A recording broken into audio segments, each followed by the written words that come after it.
խորհրդարանական համակարգը նշանակում է այդ երկրի ալֆան գտնվում է դրսում։ Դա է երկրի պետականության հիմքերը սասանում, այսօրվա եղած սահմանադրությունը։ Հանրայնացված չի, հրապարակված չի, բայց առնվազն հռչակագրի կետը հանելու մասին խոսակցությունները ռեալ են։ Առողջապահությունը դա խիստ սոցիալական մի հատ նախագիծ է, պրոյեկտ է կամ երևույթ է, որտեղ մարդը դուրս է գալի ջունգլի օրենքի դեմ։ Ջունգլի օրենքն ասում է պիտի սելեկցիա անեմ, պիտի բնական ընտրություն անեմ, մարդն ասում է ոչ, չես անելու։ Եթե դու ունես սահմանափակ ռեսուրսներ, իսկ մենք միշտ ունենք սահմանափակ ռեսուրսներ, ապա պետք է այդ սահմանափակ ռեսուրսները առաջի հերթին ուղղես ամենախոցելի շերտերին, ամենախոցելի ուղղությամբ, որը իմ կարծիքով օրինակ քաղցկեղն է։ Այսինքն ինչ որ խումբ մարդկանց խումբ ինքնորոշում է, այդ ամբիցիան դրսևորում է, ու եթե իր ներուժը հերիքում է պետություն ստեղծելու, ստեղծում է։ Բոլորից վերև կանգնած է սահմանադրությունը։ Բոլորը ժամանակավոր եք։ Իսկ ամենակարևոր սկզբունքներից է, որ իշխանությունը պետք է սահմանափակված լինի ժամանակով եւ լիազորություններով։ Միջին վիճակագրական քաղաքացին ավելի լավն է ու իր պահանջարկը ավելի մեծ է քաղաքական գործիչներից, քան քաղաքական գործիչները կարող են ապահովեն։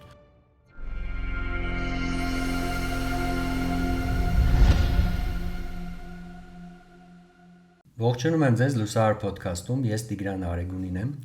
Հուլիսի 5-ի Սահմանադրության օրվան ընթառաջ որոշեցինք զրուցել հենց Սահմանադրության մասին,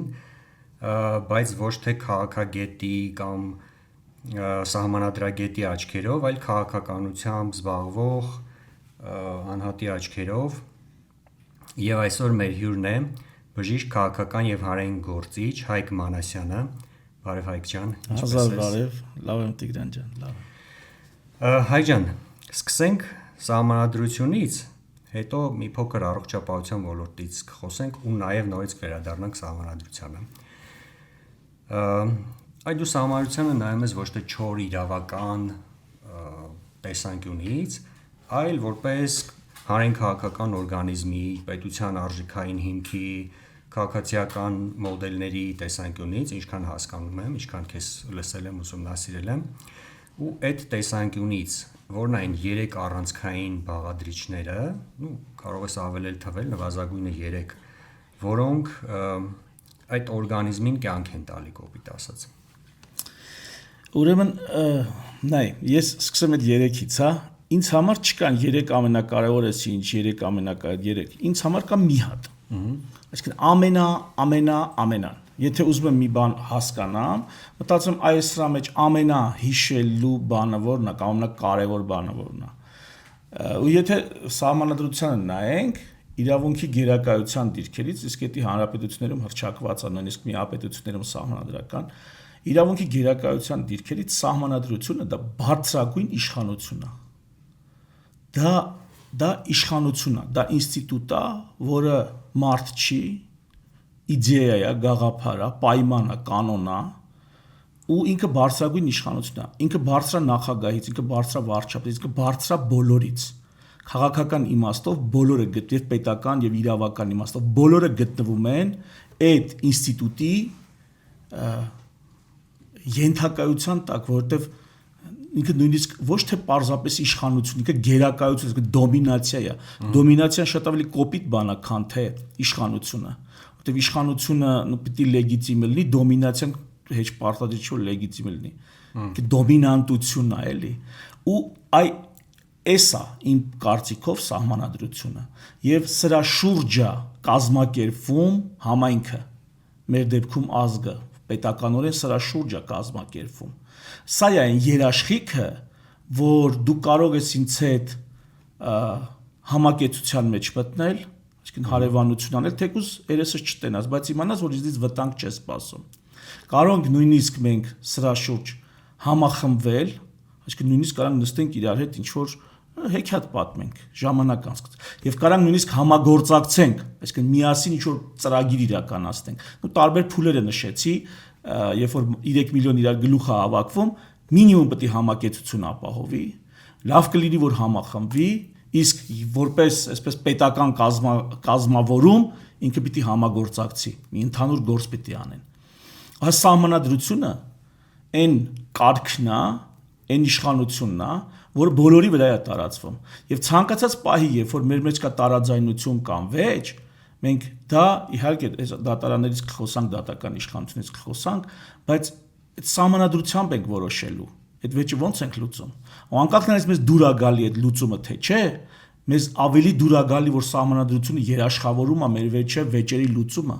երաշխավորում է մեր միջև փոխադարձ վստահությունը, իսկ դա ի՞նչ է բերում։ Դա բերում է վախի եւ անվստահության մթնոլորտի բացառում։ Այսի կարևորագույն սկզբունքը, որ այդ 3 միլիոն մարդ այսօր Հայաստանում իրար չեն ճանաչում մեծ մասը, անդե մի քանի հազար մարդ է իրար ճանաչում, մարդը մի 1500 հոգի մարդ կարա ճանաչի։ Որպես այս 3 միլիոն մարդ իրար առանց ճանաչելու վստահեն, ընտելանան իրար, ընտելացնեն իրար, պետք է վախի մթնոլորտը բացառվի, անվստահությունը պետք է բացառվի։ Իսկ սա անում է արդարադատությունը հղում անելով սահմանադրությանը, էլի վերևում սահմանադրությունը։ Այսինքն ես 3 գերակա բաներ դուրս բերեցի քո ասածից, դա սահմանադրության ինքնին գերակայությունն է ամբողջության պետության, ինստիտուտների, փոխհարաբերությունների վրա, այդ գերակայությունն է ըստ սահմանադրության համակեցությունն է եւ համագործակցային վիճակի ապահովումը։ Այդ 3-ը ոնց որ առանցքային դարձան քո խոսքից ելնելով ես դուրս բերեցի։ Հələ կշարունակենք իհարկե, բայց նայ օրինակ եկեղեցում ով կամ ինչն է գլխավոր, հա, վերջին հաշվով, որ կաթողիկոսը չի, չէ, կաթողիկոսից բարձր Սուրբ Գիրքն է, որ Աստծո շունչն է արտահայտում, չէ, Սուրբ Գիրքն է։ Եթե վերցնենք ինչ որ համայնքներում, հատկապես օրինակ քրեական համայնքում, կա ինչ որ հասկացություն, ինչ որ ճիշտ, որը ամեն ինչից վերև է։ Միշտ պետք է վերևում գաղափար լինի։ Սահմանությունը այդ գաղափարն է։ Սահմանությունը այդ գաղափարն է, արդեն լրիվ հստակ ձևակերպած եւ այնտեղ տեղա թողած։ Իհարկե լրացումների, որտեղ սերունդները իրանց մեջ գտնեն ինչ որ հարցեր, որոնք միգուցե նախնիները այդ աստիճան չեն ձևակերպել, պատկերացրել, սերունդները լրացնեն, բայց հիմքում նստում է մեկը այդ ինստիտուտը, այդ ամեն ինչի գերագույն հրամանատարը դա սահմանադրությունն է։ Լավ, հայ ջան, մի փոքր սենց շեղվենք դեպի առողջապահություն։ Սահմանադրությունը ինչ որ մասով է երաշխավորում առողջապահությունը, այդ դրան անդրադառնանք ու գանք այս պահի դրությամբ կառավարության առաջարկած համապարփակ ապահովագրման խնդիրներին, մի փոքր անդրադառնանք ու վերադառնանք բուն սահմանադրությանը։ Նայեք, առողջապահություն, եթե փիլիսոփայեմ մի քիչ, հա, նայեք, առողջապահությունը ինքը սոցիալական պրոյեկտ է։ Եթե թողնում ենք վայրի բնությունը թույլին, հիվանդին զտումը չի թողնում գոյություն ունենալ։ Առողջապահությունը դա այդ խիստ սոցիալական, պարտադիր չի մարդկային, այլ սոցիալական էակներ իրար նկատմամբ հոգ են տանում, իրար վերքեր են լիզում։ Առողջապահությունը դա խիստ սոցիալական մի հատ նախագիծ է, պրոյեկտ է կամ երևույթ է, որտեղ մարդը դուրս է գալի ջունգլի օրենքի դեմ։ Ջունգլի օրենքն ասում է պիտի սելեկցիա անեմ, պիտի բնական ընտրություն անեմ, մարդն ասում է ոչ, չես անելու։ Ու տենց գնալով զարգանում են լուծումները առողջական խնդիրների եւ գնալով մի խոսքով հիվանդությունները նորանոր բացահայտվում, նոր հիվանդություններ են ի հայտ գալի եւ այլն։ Բայց այս անդադ գնում է, ասենք իհարկե են գալի նոր հիվանդություններ, մարդը գտնում է նոր լուծումներ ու այսպես առողջապահությունը զարգանում է, բայց հիմքում մենք պետքա իմանանք, որ դա սոցիալական պրոյեկտ է։ Ինչքան էլ ուզում ես կապիտալիստական երկիր սարքիր։ Եթե խոսում ես առողջապահության մասին, իսկական առողջապահություն, դա ի բնե, ի ծնե սոցիալական պրոյեկտ է։ Հետևաբար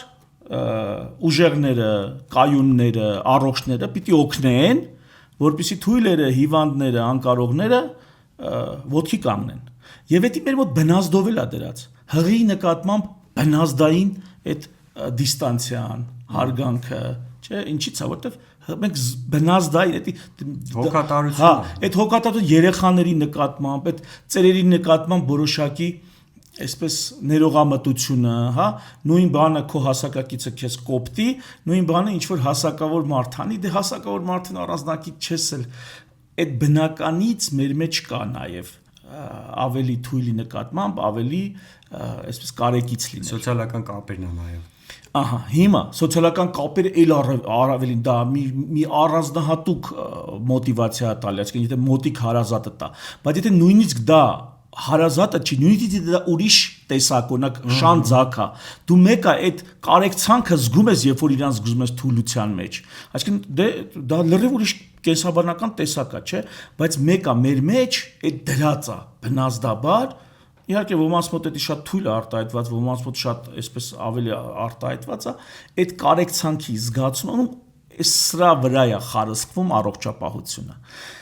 Եվ երբ որ գալիս ենք հասնում ենք նրան, որ ապահովագրություն եւ մյուս, ինչ ենք ասում ենք պիտի մեր միջոցները հավաքենք եւ այնպես անենք, որ մեր միջի ավելի խոցելի խմբերը պաշտպանված լինեն առողջական տեսանկյունից։ Որ պահին էլ որ իրանց մոտ խնդիր կառաջանա, կաջակցենք։ Եվ եթե այսպես նայենք, ցանկացած մեկը հիվանդ ժամանակ արդեն խոցելի է։ Այսինքն նույնիսկ ինքը միլիարդեր է, ենթադրենք։ Բայց ինչ որ պահից արդեն վերջ, չի կարող աշխատի, չի կարող մտածի, չի կարող ինքն իր մասին հոգ տանի։ Ինքը ավտոմատ ընկնում է այդ կարեկցանքի դաշտում, որ իրան պետքա մեկը օգնի, կողքից մեկը պետքա ձեռք մեկնի, մի բաժակ ջուր տա եւ այլն։ Ապահովագրությունը համապարփակ այս տրամաբանությամբ պետք է լինի եւ նու տենց հարստուր այսօրվա առաջարկած մոդելի այն ամենաառանցքային խնդիրը որն է առողջապահության շատ են խոսում խնդիրներ եւ այլն այդ թվում դու ես դրանց մասին խոսացել այն ամենաառանցքայինի մասին խոսանք կարճ Տեսեք, այս տրամաբանության որտեղից որ ես գալիս էի, պետքա ամենախոցելիները առաջի հերթին ապահովագրվեն։ Եթե դու ունես սահմանափակ ռեսուրսներ, իսկ մենք միշտ ունենք սահմանափակ ռեսուրսներ, ապա պետքա այդ սահմանափակ ռեսուրսները առաջի հերթին ուղղես ամենախոցելի շերտերին, ամենախոցելի ուղղությամբ, որը իմ կարծիքով օրինակ քաղցկեղն է, որը ոչ միայն առողջական խնդիր է, ոչ միայն հաշմանդամեցնող խնդիր է, ոչ միայն մահաբեր մահացու խնդիր է որոշ դեպքերում բաց թողնված, այլև լուրջ հոգեբանական եւ սոցիալական խնդիր է։ Այդպիսի մարդ չկա, որ իր շրջապատում չիմանա 1-2 հոգի կամ չունենա հարազատ ընկեր բարեկամ քաղցկեղով։ Ու սա ազդում է ամբողջ այդ ընտանիքի այդ ամբողջ ընկեր, եթե մի քաղցկեղով հիվանդ բացահայտեց, եթե մեկին տանում վիրահատում են, կամ մեկը քրոնիկական ինչ-որ հիվանդություն ունի, հոդային ենթադրենք կամ էնդոկրին շաքարային դիաբետ, որը պակաս լուրջ խնդիր չի, կամ նույնիսկ մեկին ինֆարկտ է, խփե այսպես ասած, ապա այդ ազդեցությունը չի ունենում այդ տրավմատիզացիան հոգեբանական տեսանկյունից միջավայրի վրա չի ունենում, քան երբ որ պարզվում է, որ մեկի մոտ կա քաղցկեղ։ Ուրեմն եւ ինքը փոքր ոլորտ է, եւ ճիշտ կլիներ օրինակ սկսել այս կետից։ Այսինքն սկսել ամենախոցելի շերտերից։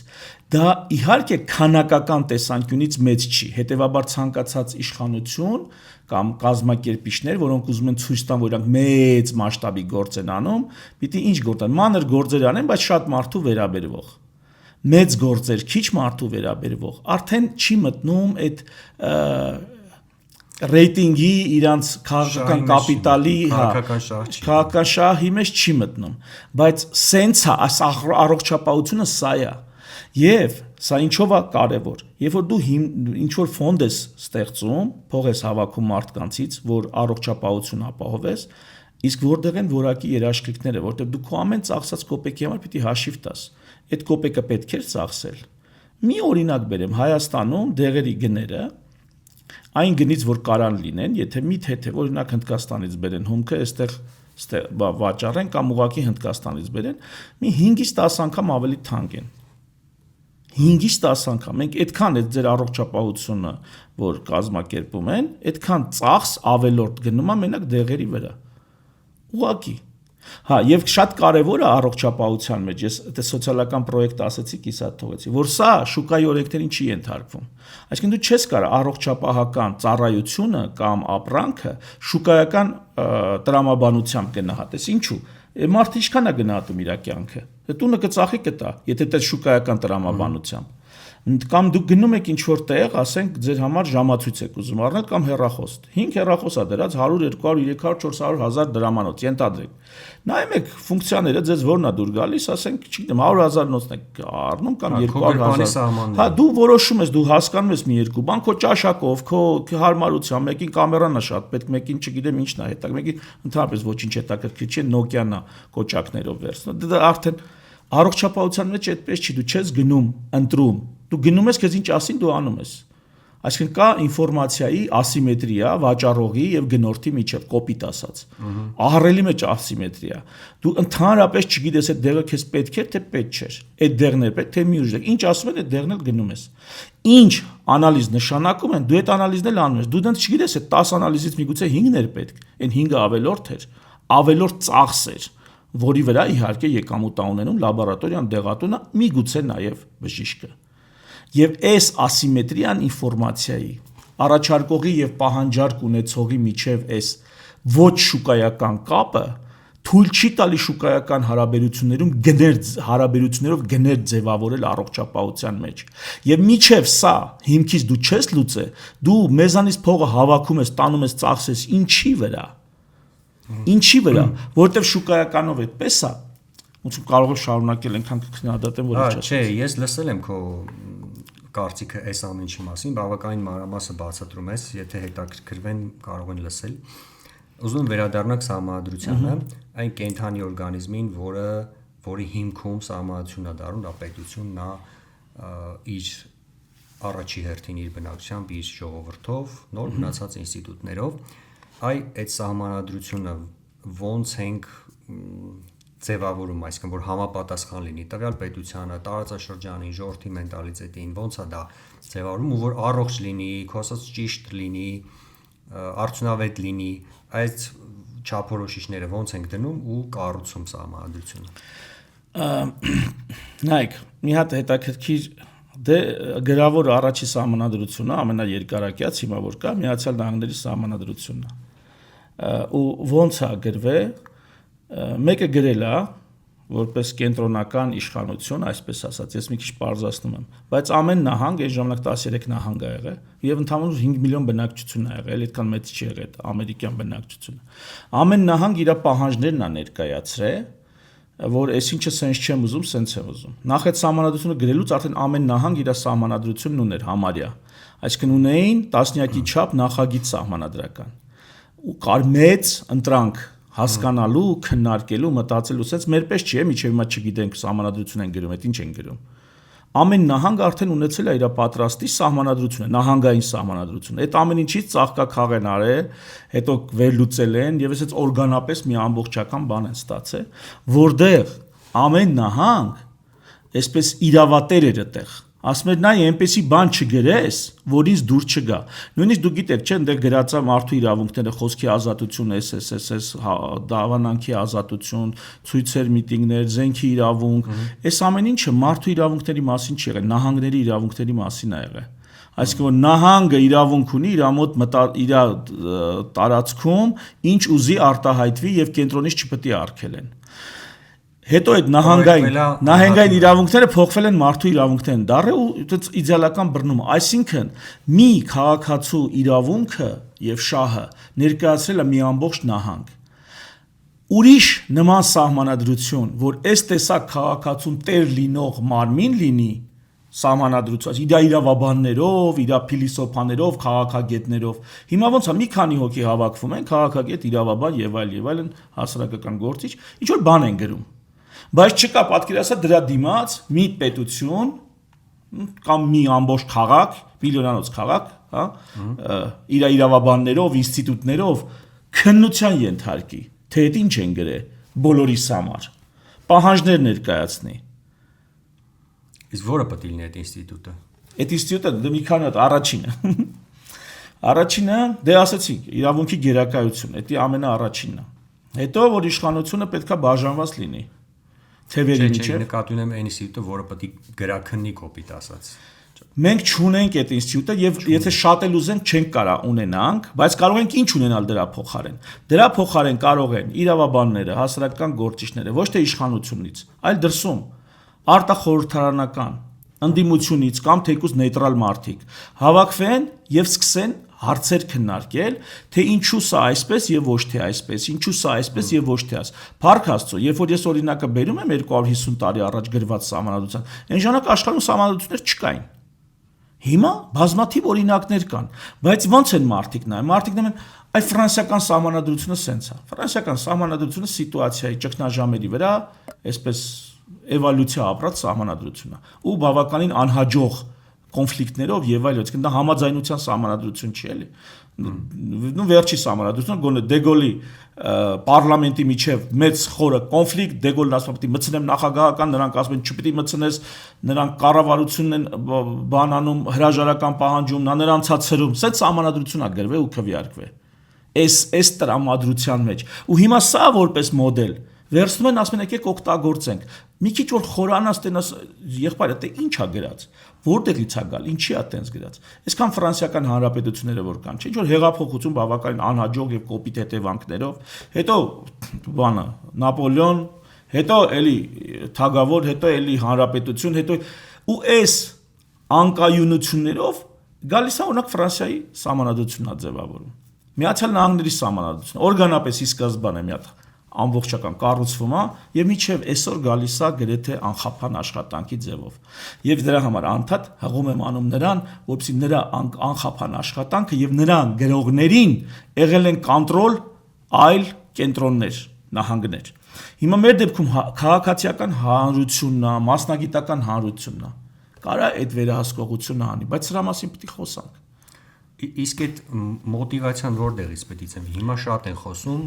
ինքնորոշման հիման վրա, որ ինքնորոշվում է ժողովուրդը, ազգը ինքնորոշվում է, հետո սկսում է այս աշխատանքները։ Այդ ոնց է այդ ինքնորոշվելը ինչ է, ոնց մարդը պետք է հասկանա այդ ինչ է այդ ինքնորոշվելը, որ դրա հիման վրա մոտիվացվի, գա սահմանադրություն սարքի, քննարկի, վիճի, այս կողմ այն կողմ։ Տեսեք, իմ կարծիքով, հայր, ես ինքնորոշման հետ չեմ կապի, ինչու։ Շատ մարդիկ ինքնորոշված են հետևյալ կերպ. Եղուն գունես գլուխդ քորի։ Ինքը հենց այդ կոնցեպցիայով շատ լավ ինքնորոշվի, որ այդքանով ինքը չի ուզում պետություն։ Ինքը ասում է, ինձ մեկա պետությունը սարքելու եք, Անտոմ Սուղևորի խնդիրն է, էլի։ Մեկա դուք պետությունը սարքելու եք, մեկա պայքարելու եք, մեկա քննարկելու եք։ Ինձ ի՞նչ է պետք։ Ինձ պետք է իմ այսօրվա բիզնեսը, իմ զբաղմունքը, իմ մասնագիտությունը, գնամ երեխեքին հավաքեմ, գնամ միտեղ հանգստանամ։ Այդ մարդը տենց է ինքնորոշվել։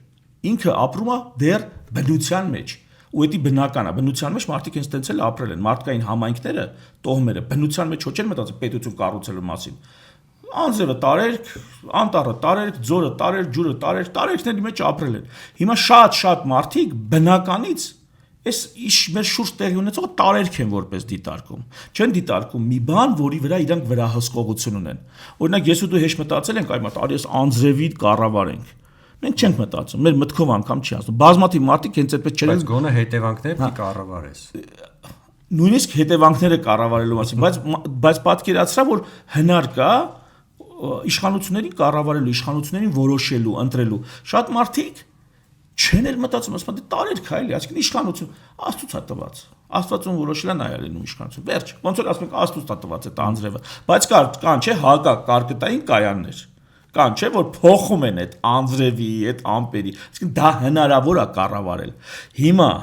այսքան իմանալուց հետո մենք ամբիցիա ունենք էսի կառավարելու։ Ինձ թվում է այստեղ այդ ինքնորոշում ասվածը ամբիցիան է։ Դու ունես այդ ամբիցիան։ Հա, դե գոնե ինչ որ շերտի, ինչ որ այն բեկում առաջացնող շերտի մոտ պետք է այդ ամբիցիան լինի։ Դա բնականից լինում է, մնում է ու ինքն է հենց ինքնորոշվողը։ Այսինքն ինչ որ խումբ մարդկանց խումբ ինքնորոշվում է, այդ ամբիցիան դրսևորում է, ու եթե իր ներուժը հերիքում է պետություն ստեղծելու, ստեղծում է։ Հիմա Հայաստանում այդ խումբը, այդ խմբերը, այդ շերտը ամբիցիա ունեցողների կա։ Պետականորեն կազմակերպվելու աստիճան կարծում եմ չկա, նույնիսկ այդ գիտակցությունը չկա։ Այսինքն մենք պետականորեն ըստ էության կազմակերպված ենք, բայց դա այսպես հանգամանքների բերումով։ Այդպես է ստացվել։ Ուրիշներն անում են, մենք էլ ենք արել։ Սովետ միությունը փլուզվում էր, դե մենք էլ այդպես միութենական պետություն կար։ Իսկ թվում է մեր մոտ ավելի շատ իներցիա է պետությունը որպես գոյություն։ իներցիայի արդյունք է, քան թե կառավարման արդյունք, կազմակերպման արդյունք։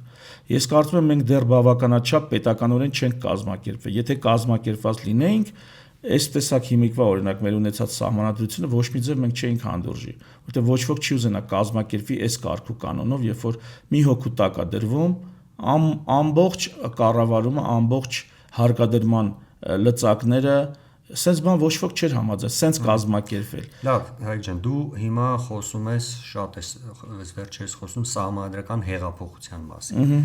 Ինչու հեղափոխություն, այլ ոչ թե փոփոխություն, այսինքն փոփոխությունը էվոլյուցիա է ենթադրում, հեղափոխությունը կտրուկ ինչ որ բաներ։ Որն է քո մոտեցումը, ինչու հեղափոխություն։ Նայեք, սա ավելի շուտ գալիս է հեղափոխության գաղափարից, իդեպ այսօր էլ վարչապետը խոսում էր, որ հելիք հեղափոխություն արեք, համաձայն չեք, այսօր էլ ասեց։ Բայց ի՞նչն է միտքը։ Տեսեք, ընդհանրապես նախ ընդունված է, որ 18 թվականին հեղափոխություն է եղել, բայց ընդունված է նաև, որ հեղափոխությունները բերում են հասարակարգի փոփոխության։ Մեզ մոտ հասարակարգի փոփոխություն չբերեց։ Թեև մեր տրավմաները, որ մենք ստացանք պետական մակարդակով, ազգային մակարդակով, Արցախյան պատերազմ հետևանքներով, այդ տրավմաները ելի մեզ պահանջում են վերանայումներ։ Մենք հենց չենք հասկանում ինչը ոնց վերանայենք, բայց պահանջում են վերանայումներ։ Բայց այդ վերանայումը ես կարծում եմ դիլինի հասարակարգի փոփոխությունը, որտեղ այն տեմպերը, որով զարգանում են հարևանները, այն տեմպերը, որով զարգացել ու շարունակում է աշխարհը, մենք այն տեմպերի մեջ էվոլյուցիայի ժամանակ չունենք։ Ու էվոլյուցիայի կարիք էլ չունենք, որովհետև պատկերացրեք երեխուն կարաս ուղարկես դպրոց 10 տարում արդեն ավարտվի, պատրաստ լինի բուհ ընդունվել կամ գնա ինքնուրույն իր կյանքը կազմակերպի։ Դուք այդ 10 տարվա փոխարեն ասում եք դե լավ, երեխեն կամաց ոնց որ հոմո սափիենսն է, այտենց էվոլյուցիա ապրե մի քանի 100,000 տարում, դե թողենք բանա, իր թորները, ծորները, բան կամաց վերջը մեկը կդառնա գրագետ։ Սենց թող այսօր գնա, չէ, եթե կարելի է 10 տարում դպրոցը ավարտի ու ինքը լինի պատրաստի քաղաքացի, բայց ինչի դա չանենք։ Այդ արագացումը ինչի չտանք, իսկ նրա թորն ու ծորը միգուցե լրիվ ուրիշ խնդիրներ արդեն լուծի։ Սա մեկ, եւ ինչի հեղափոխությունն է, որովհետեւ որ օրը մենք սահմանադրությունը փոխենք, հաջորդ օրը կոպիտ ասած, կարելի է հայտարարել նոր ընտրություններ։ Այսինքն եթե չենք ուզում սպասենք 5 տարի, այս համակարգը այսպես շարունակվելով ինչա լինելու, կարելի է ուղղակի նոր սահմանադրություն հաստատել, նախագիծը հաստատել, հանրակրվե անել։ Մի քիչ պարզ է թվում, բայց ահագին բարդ գործեր են դրանք։ Հանրակրվե անել նոր սահմանադրությունը հաստատվեց, ես պատկերացնեմ օրինակ նախագահական համակարգ, հաջորդ օրը նախագահի ընտրությունները կազմակերպի։ Ասում, ինչ ես առաջարկում, ինչ համակարգ ես պատկերացնում, ինչ հեղափոխություն ես առաջարկում։ Տես, մեր սահմանադրությունից եմ ասում, հենց կարծեմ 4-րդ հոդվածն է։ Իշխանությունը բաժանվում է թևերի։ Դատական, օրենսդիր, գործադիր։ Սրանք իրար հավասարակշռություն են կամ փոխադարձ հսկողություն եւ հակակշիռներ սահմանադրության մեջ գրած է հավասարակշռում։ Հա, այտենց գրած է։ Դա չի կարա լինի, ասենք ոնց արի, եթե անկախ ճյուղեր են իշխանության գործադիր, օրենսդիր, դատական։ Ապա պետք է ամեն մեկը առանձին իր լեգիտիմությունը բխեցնի։ Նախագահին պետք է ընտրես, հա։ Դու չես, եթե դու գործադիրի ղեկավարին, այսինքն վարչապետին, բխեցնում ես օրենսդիրի իշխանությունից։ Նա ո՞նց եղավ անկախ։ Համ գրել ես պետք է լինի առանձին, համ գնացել գրել ես ասես պարլամենտական երկիր է։ Պարլամենտական երկիրը Մեծ Բրիտանիան է, որտեղ մարդիկ բացահայտ գրում են։ Սա իշխանությունների միաձուլման սկզբունքն է։ Մեծ բրիտանական սկզբունքը դա իշխանությունների թևերի բաժանման սկզբունքը չի, միաձուլման սկզբունքն է։ Հենց այդպես գրել են իրանք։ Մենք միաձուլումը գտնում ենք ավելի ճիշտ։ Ինչի, որտեղ թագավոր ունեն, որը բացառիկ եղանակություն է, եւ այլն, դա իրանք տենց են որոշել, որտեղ ունեն էլիտաներ, լորդեր, որոնք ворթի այդ տիտղոսը տանում են եւ իրանք վերին պալատն են զբաղացնում այսպես թե այնպես։ Այնտեղ ուրիշ համակարգ է։ Հիմա եկանք մեր մոտ։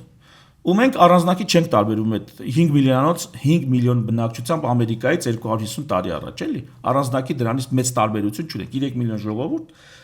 Ինքն նախագահը պետք է առանձին ընտրվի։ Դա չի կարա բխի այն մյուս ճյուղից։ Դատական իշխանությունն է օրինակ բխում պարլամենտից ըստ էության։ Գերագույն դատարանը կարա բխի պարլամենտից։ Բայց գիտեք ոնց է բխում։ Ասում է Գերագույն դատարանի դատավորը պետք է ցմահ բանը դատավոր աշխատի։ Ինչու՞։ Ասում որ այս պարլամենտը որ իրան ընտրել է, Հենց այս parlamento պաշտոնաթող եղավ փոխվեց, ինքը արդեն սրանցից կախման մեջ չի։ Ով ում նշանակում է, նշանակվողը կախման մեջ է նշանակողից։ Հիմա, եթե ուզում ես ժողովրդավարություն ես գրել, եթե ուզում ես ժողովրդավարություն, պիտի ժողովուրդը քվեարկի ընտրի նախագահին, ընտրի parlamento եթե ինչ որ մեկին, ու մենակ parlamento կարա ինչ որ մեկին ընտրի նշանակի, ուրիշ ոչ ոք։ Նախագահը նույնիսկ իր այսպես մինիստրներին ընտրելուց պիտի parlamentin հարցնի, համաձայն եք, ասում են համաձայն ենք։ Օգնականներ աշխատակազմ նախագահը ինքն է որոշում ովքեր են իր կողքը, իր օգնականներն ու աշխատակազմը։ Իշխանությունների Այսինքն դատականն ու գործադիրը նախագահի առաջարկով հաստատում է parlamento։ Հաստատում է parlamento, բայց դատականի անկախությունը, քանի որ դատականին ընտրում են, չէ՞ էլի։ Նայ, parlamento կորիզն է։ Parlamento կարա ընտրի։ Հիմա դատավորին, գերագույն դատավորին, հո ժողովուրդը չի ընտրում, չի կարա, որտեղ ժողովուրդը շատ է տրվում պոպուլիզմին, բանին։ Իսկ գերագույն դատավորը նեղ սպეციფიկ բան է, կարա շատ ինքնամփոփ ոչ մեկ է չխոսացող, չհաղորդակցվող մեկը լինի, բայց ֆանտաստիկ դատավոր լինի։ Եվ այդտեղ պետքա որպեսզի ճանաչեն այդ մարդուն, դրա համար parlamentin է տված գերագույն դատավորի ընտրությունը։ Հիմա ժողովրդից վերցնում ես այստեղ դատական իշխանությունը կոպիտ, թույլ չես տալի, բայց իրանից պետք է բխի։ Բայց այդ դեպքում ասում է ուրեմն ընտրեցիր, նա պետք է քեզանից 5-10 անգամ ավելի երկար պաշտոնավարի։ Հա, նու իհարկե ունենալով հետկանչի ինչ որ մեխանիզմներ, որտեղ եթե հետկանչ կա հանցանք չի գործեն, չես հետկանչ։ Հա, եթե հանցանք է գործել, հա, դրա համար իրավական հետապնդման է։ Այսինքն տենց ցմա անձեռնամխելիություն։ Նու կարա ցմա չլինի 75 տարեկան լինի, բայց միտքս դա բազմապատիկ անգամ ավելի, այսինքն այս ժամանակային տարբերությունը ցիկլերի, օրինակ մեր մոտ հաշվի չի առած։ Մեր մոտ սահմանադրական դատանի դատավորը գիտեք քանի տարի է, 12 տարի։ 12 տարի, ընկեր 12 տարի, այդ ինչի է, որտեղ երկու հատ վարչապետի ցիկլ ու պետք է իրան հանես, էլի։ Այսինքն ինքը կոպիտ ասած երկու ցիկլանի գործադիրի օրենսդիրի հետ է պաշտոնավարում։ Իսկ դա նշանակում է ցանկացած նոր եկող իշխանություն կարա իր սեփական ունի լծակները։ Հա, իր սեփական սահմանադրական դատարանի դատավորները նշանակի, մի երկու ժամկետ պաշտոնավարի գնա, այն մյուսը գա, երկու տարի սպասի տենա սրանք երբ են գնում, նորից ինքը իրանը նշանակի, երկու ցիկլ ղեկավարի գնա, ու այսպես շարունակ։ Սա չեղավ դատական իշխանության անջատում։ Էս ինչից եկանք։ Այսինքն այդ ամենակարևորը, որ իշխանության թևերը պետք է բաժանված լինեն, դա ոչ միայն պետք է հռչակագրային լինի, այլ նաև մեխանիզմներ պետք է լինեն, որ դա իրականացվի։ Եթե այդ մեխանիզմները չկան, դա չի իրար, դա մնալու է թղթի վրա։ Այսպես թե այնպես մնալու է թղթի վրա։ Հա, ինչ է առաջարկում։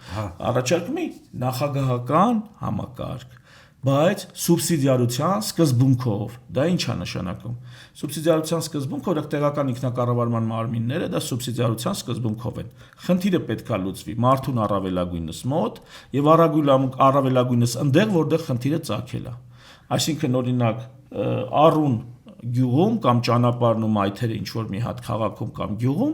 այդ քաղաքապետն ու գյուղապետի հոգսն է։ Դա երկրի ղեկավարի հոգսը չի։ Երկրի ղեկավարը պետք է զբաղվի աշխարհ-քաղաքական հարցերով, բանակով, իրավապահ համակարգով, լրջագույն ընդհանուր քաղաքականություն որոշի մինիստրների մակարդակների։ Այո, խնդիրները պետք է բաժանել, որ չէ վարչապետը գնա դպրոցի կազմի։ Իհարկե, կամ եկելա, ասում է երեխուս բանը խնդիր ունի առողջական նա ուրեմն այսինքն ինչքան պարապետի լինի գերագույն իշխանությունը, որ զբաղվի այս մանր խնդիրներով։ Երաստիճան համակարգը հանրապետական մասշտաբ, ռեգիոնալ մասշտաբ, որը մարզերն են, եւ տեղական ինքնակառավարում։ Ամեն մեկը իր մասշտաբի խնդիրները ինքն է լուծում։ Եվ այս ամեն մասշտաբի խնդիրներ լուծելու համար նրանք ընտրվում են։ Ու այդ թիմերը քո կարծիքով ընտրվում են, որ հիմա Ավագանի ընտրում, Դա սխալ է։ Ավագանի խիա ղեկավար ընտրում։ Ինչի ղեկավարին ժողովուրդը չի ընտրում։ Դա առաջնային մանդատով, այսինքն նայեք, հիմա գանք մի ուրիշ բանի, երկու համակարգ գոյություն ունի՝ միապետական եւ հանրապետական։ Միապետական համակարգում իշխանությունը ամբողջը վերևում է կուտակված, թագավորինն է։ Ունդեղից բաշխվում է դեպի ներքև, նա նշանակում է իր վասալներին, իր վասալները, նրանց վերևից իշխանությունը բաշխվում է ներքև։ Սա միապետական համակարգն է, որ եղել է։ Հանրապետական համակարգում հակառակը իշխանությունը պատկանում է ժողովրդին, բխում է ներքևից եւ բաշխվելով, բաժանվելով բարձրանում է վերև։ Հիմա, եթե դու ասում ես, ընտրում եմ Ավագանի, որը նշանակում է կամ ընտրում է քաղաքապետ, հələ մի րոպե, քեզ ով այդքան իշխանություն տվեց, որ մի հատ կեսը տալիս ես բանը քաղաքապետին կամ գյուղապետին։ Դու այդքան իշխանությունը չի ստացար։ Դոզա կա դրան։ Իշխանության ավելցուկը այլասերում է։ Առանց ավելցուկի այլասերում, բայց առավել եւս ավելցուկով իշխանություն։ Հիմա առաջնային մանդատների համակարգը, երբ որ երկրում պաշտոնյաները դու ողջամտության տիրույթում, օրինակ քաղաքապետեր, գյուղապետեր, ավականիներ, պարլամենտ, նախագահ, նույնիսկ առաջնային օղակում կարա դատավորները ընտրվի, որտեղ դատական իշխանություն է, նույնպես պետքա բխի ժողովրդից։ Սպասի, շատ կարևոր բան եմ ասում։ Դատական իշխանությունը նույնպես պիտի բխի ժողովրդից։ Օրինակ, ասենք, արևմտյան աշխարհում դա երդվյալ ատենակալների ինստիտուտն է։ Դա ինչ է, երդվյալ ատենակալները ինչ ճիշտ ու սխալ է որոշում, ոչ իրավաբան է, ոչ բան։ Դա այն սկզբունքի արտահայտությունն է, որ իշխանությունը բխում է ժողովրդից։ Տվյալ դեպքում դատական իշխանությունն է բխում ժողովրդից։ Մեզ մոտ երդվյալ ատենակալների ինստիտուտը չենք կարող դնել, ես կարծում եմ մեզ մոտ չի աշխատի կամ դա բարդ համակարգ է։ Ավելի կարանք պարզացնենք, որ դատավորի ընտրությունը լինի երկու քաղաքացու համաձայնությամբ, այսպես հայցվորի եւ պատասխանողի համաձայնությամբ դատավոր ընտրեն։ Այսինքն էլի ընտրեն իրանք դատական իշխանությունը։ Եվ այն դատավորները, որոնք շատ լավն են, որ երկուսն էլ ուզում են, որ այս արդար է դատում, այդ դատավորների ռեյտինգը ավտոմատ բարձրանում է։ Այն դատավորները, որոնք չեն ընտրի, որտեղ նրանք կոռուպցիոներ են կամ չգիտեմ, կողմնակալ են եւ այլն, այդ դատավորների ռեյտինգը կընկնի։ Դատական համակարգում ոնց է արդարադատությունը զարգացնում, խնդրեմ, մի թեթև լծակ տուր մարդուն ժողովրդին, որ իրենից բխեցնի այդ իշխանությունը, թե մի պուճուր բան ասեցի, չէ, ընդամենը երկու հոգի որոշում են համաձայն են, որ իրենց այսինչը դատի։ Ոնց որ երդվել ատենակալների դեպքում դատախազն ու պաշտպանը որոշում են համաձայն են, որ այսինչը երդվել ատենակալ լինի։ Սրանք պարզ լուծումներ են, որոնք այն սկզբունքները, որ ասում ենք իշխանությունը թևերը բաժանված լինի, իշխանությունը բխում է ժողովրդից, դրանք մեխանիզմով պետք է երևան, խորհրդակագրային չի։ Ներքևից վերև առաջնային մանդատներով, նույնը վերաբերում մարզպետներին եւ մարզային ավականուն, որոնք էլ իրաց մարզի մասշտաբի խնդիրներն են լուծում։ Այնիշ մնում է տեղական խնդիրներից դուրս, մարզի մասշտաբի խնդիրներն են լուծում։ Հանրապետության մասշտաբով արդեն սրանց ինչը այս սուբյեկտների տիրույթից դուրս է կամ իրանց հաջակցությունն է պետք։ Հանրապետական մասշտաբը նոր այդտեղ խառնվում է։ Կոչվում է սուբսիդիարության սկզբունք, նույնիսկ նատոյական զորքերում այս սկզբունքը ամրագրված է։ Դա սուբսիդիարության սկզբունքն է, սուբսիդիայի հետ կապ չունի, էլի սուբսիդիա տալու չի։ Մի րոպե նատոյական զորքերում, երբ որ ուղարկում են հանձնարարության, ասում է խնդիրը էս է։ Այս խնդիրը պետք է լուծվի։ Թե ոնց կլուծվի, դա տվյալ հրամանատար ու իր ջոկատն է որոշում։ Այդ խնդիրը ոնց կլուծի։ Խնդիրն էս է։ Այս ընդունված է։ Մեզ մոտ ասում է գնաս այս կանես, չեղավ սենց կանես, չեղավ սենց։ Այսինքն սուբսիդիարության սկզբունքը ի սկզբանե եղել է ֆեդերատիվ երկրներում։ Բայց իշխանություններին ձեռնատու է մանր խնդիրներով պոպուլիզմով առաջ գնալ։ Որ իշխանություններին։ Հիմա, երբ որ ինքը մասշտաբային հարցերը բաց է թողում, մասշտաբային ասեցիք, արտաքին հարաբերություններ, անվտանգություններով ռեյտինգ ձևավորում։ Դե դրա համար նրանց գրած սահմանադրությունը, ինչպես էլ նրանք գրեն, չեն գրելու այնպես, որ իրենց վնասի, իրենց խանգարի։ Ցանկացած իշխանություն, որ գալու է այդպես անելու, եւ դրա համար ներքևից քաղաքացիական ակտիվությունը, մասնագիտական պրոֆեսիոնալների համայնքը պիտի խելքի տան, ձևավորեն այդ սահմանադրական առնվազն սկզբունքները եւ այդ սկզբունքները իրացնելու գործուն մեխանիզմներ։ Շատ լավ, հայ ջան, հիմա գործնականում ինչ որ նկարագրում ես, մենք մոտավորապես անկախությունից հետո այս սկզբի տարիներին կարելի ասել մոտավորապես ունեցել ենք թղթի վրա, բայց գործնականում այդ ընտրությունների արդյունքում առաջ են եկել, ընտրվել են զորբաները, այսինքն ոչ թե այն կոմպետենտ արժանի մարդիկ, այլ զորբաները, ու դրա արդյունքում մարդը ոնց որ մարդու համար արժեզրկվել է այդ ընդհանուր ինստիտուտը։ Այս խնդիրը ոնց ենք լուծելու։ Տես, Մեդիսոնն ասում, եթե չեմ սխալվում, ֆեդերալիստում ասում է ամբիցիան պետք է հակակշռի ամբիցիային։ Ամբիցիան ամբիցիայով են հակակշռում։ Այսինքն մարդկանց մեջ լինելու է այս ամեն ինչը խախտելու տենդենսը։ Մանավանդ մենք առաջին հանրապետության ժամանակ անցանք առաջին հանրապետություն առաջին նախագահի ժամանակ անցանք պատերազմի միջով, քաղաքականապես այդ աստիճան պատկերացումներ չունեինք, եւ իրավապահ համակարգը որպես այդպիսի նորմալ ձևավորված չէր, այսինքն այդ զորբաների առաջ գալը դա մաքուր իրավապահ համակարգի դեֆիցիտի հարց է, այսինքն այնտեղ իրավապահ համակարգը պետք է նորմալ աշխատի, բայց երբ որ ասում ամբիցիան հակակշռել ամբիցիայով, ուրեմն Գերագույն դատարանը պիտի իմանա, որ ինքը նախագահից ոչ պակաս իշխանություն է, ինքը դատական իշխանության գլուխն է։ Գերագույն դատարանի դատավորները կաթողիկոսը ոնց է, չէ՞, եկեղեցու գլուխն է, պիտի իմանան, որ իրանք դատական համակարգի գլուխն են։ Եվ իրանք նրա հետ որևիցե համաձայնության նա միշտ ուզելու է ցույց տա, օրինակ նախագահը, որ ինքն է, նրանք էլ ասում են, «Էй, դու անցավոր ես ու ժամանակավոր, իսկ մենք մինչև 75 տարեկան կամ ծմած տեղ ենք։ Մենք այնպես կանենք մեր գործը, որ քեզից հետո եկողը մեզի անիրավության համար պատասխանատվության չի ենթարկի»։ Օրենսդիրը իր հերթին պիտի ունենա այս ամբիցիան, որ նախագահին կամ նախագահը օրենսդիրին ասում են, լսի, մի իշխանության թևի ղեկավար դու ես, մի թևի ղեկավար էլ ես եմ։ Մարզպետը իր հերթին պետք է ասի, ներողություն պարոն Նայք կամ Տիկ Նայք, վերևում սահմանադրությունն է, դուք չեք։ Ու սահմանադրությունն ինձ ասում է, այս բաները ես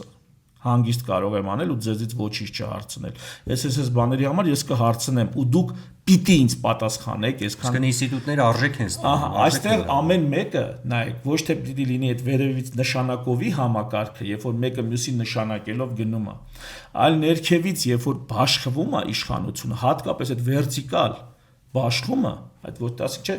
օրենսդիր, գործադիր դատական, սա վերտիկալ բաշխումն է, հորիզոնական բաշխումն է, վերտիկալ բաշխումը ռեգիոնալ եւ տեղական ինքնակառավարում։ Ուղղակի մի նախագահ երկու ժամկետում կարա ամբողջ երկիրը այնպես արթնացնի այս տրամադրությունները, որ էլ չկարողանաս էսի հետ շրջել։ Իրավապահ համակարգի ղեկավարը, իրավապահ համակարգի ղեկավարը ենթադրենք, նա Դատախազը գիտի, այ ընկեր, ինքը է սրանով տուն է պահում, ինքը մնալու է պատմության մեջ, այսօրվա իր արած գործերը սերունդները հիշելու են, ու ամբիցիան, ինքը պիտի, երբ որ գալիս են վերևից փորձում են պատվեր իջնել, ասում է դու ով ես, ընկեր, ես անկախ մարմին եմ, իզդից վերև սահմանադրությունն է, բոլորը գիտեն, որ իրանցից վերև սահմանադրությունն է, ոչ ոք իրան վերջի ինստանցիա չի պատկերացնում, դա հիմնականում Հայաստանում եղել են նախագահները, ովքեր պատկերացրել են, որ իրանք վերջի ինստանցիա են, կամ միգուցե պաշտպանության կամ ներքին գործերի նախարարներն են այդպես պատկերացրել։ Երբ որ այդ գիտակցությունը մտնում է, որ ընկեր բոլորից վերև կանգնած է սահմանադրությունը, քաղաքական իմաստով, կառավարական իմաստով կարանք ասենք Աստված։ Բոլորից վերև կանգնած է սահմանադրությունը։ Բոլորը ժամանակավոր եք։ Այսի ամենակարևոր սկզբունքներից է, որ իշխանությունը պետք է սահմանափակված լինի ժամանակով եւ լիազորություններով։ Ու կարելի է ավելացնել նաեւ մարդու իրավունքներով։ Իշխանությունը սահմանափակված է ժամանակով։ Դու 4 տարի իշխեցիր նախագահ ջան։ Մի ժամկետ էլ կարաս հարցնես, ուզում ենք մենք թե չէ։ Պարլամենտը երկպալատ ես դարձնում, որ լինի համ արագ ժողովրդավարական 2 տարին մեկ ընտրություններով, համ ինստիտուցիոնալ 6 տարին մեկ գերագույն խորհրդով, վերին պալատով։ Վերին պալատը արդեն այդ սենատորը, որ աշխարհում կա, սենատորը էլի նախագահի հետ ասում է, ընկեր, դու գիտես ես ով եմ։ Ես վերին պալատի, ոնց որ լորդերն են։ Ասում է ես լորդ եմ, ընկեր, դու ով ես։ Եկել է վարչապետա, չէ։ Դու ով ես, Աչոն ջան։ Տղա ջան, դու ով ես։ Ես այսքան 100 տարվա լորդ եմ, հիմա սենատորն է, ասում անգեր ես 6 տարով ինձ իմ ժողովուրդը ընտրել ուղարկել է, падգամավոր եմ, առաջնային մանդատով օժտված։ Դու էլ քո ֆունկցիաներն ունես, արի չխանգարենք, բայց հիշի, ես եմ քեզ վերահսկում։ Դու ինձ այո, դու հաշվետու ես։ Ես այն մարդկանց եմ ներկայացնում, որոնց դու հաշվետու ես։ Ու ես 6 տարով եմ, դու 4 տարով ես։ Էդ էլ հիշի։ Դու 2 անգամից ավել չես կարող ընտրվես, ես կարող եմ 3-4 անգամ էլ ընտրվեմ։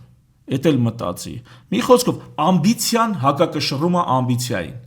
Եթե կարողանում ենք էսի ստանալ, բայց սրա համար պետք է այդ հպատակների հանրությունը վերափոխվի ինքնիշխանների հանրության։ Դրա մասին կխոսանք, ոնց պիտի վերափոխվի, միջև այդ ուզում եմ մեր սուպեր վարչապետական համակարգին անդրադառնանք, ոնց տենց եղավ, որ 18 թվականից հետո այդ սուպեր վարչապետությունը մի տեսակ ստվերում հայտնվեց, առաջ խոսում, միջև այդ անդադ խոսում էին դրա մասին, բայց ստվերում հայտնվեց ու չեկա որակարգ, որպեսզի ինչ որ փոփոխություններ լինի այդ սուպեր վարչապետությունը չեղարկելու համար։ Ով պիտի խոսեր ում դեմ քաղաքական այդ խոսացողները մտան իշխանության կազմ, մի մասը հիասթափվեցին, պատերազմը ընդհանրապես այսպես կոտրեց ազգի ողնաշարը, ով պիտի խոսեր,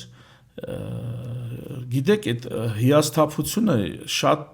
ծանր բան է, այն առումով, որ մարդիկ դառնում են ցինիկ հիասթափվելուց հետո, էլ չեն հավատում, էլ չեն խորանում,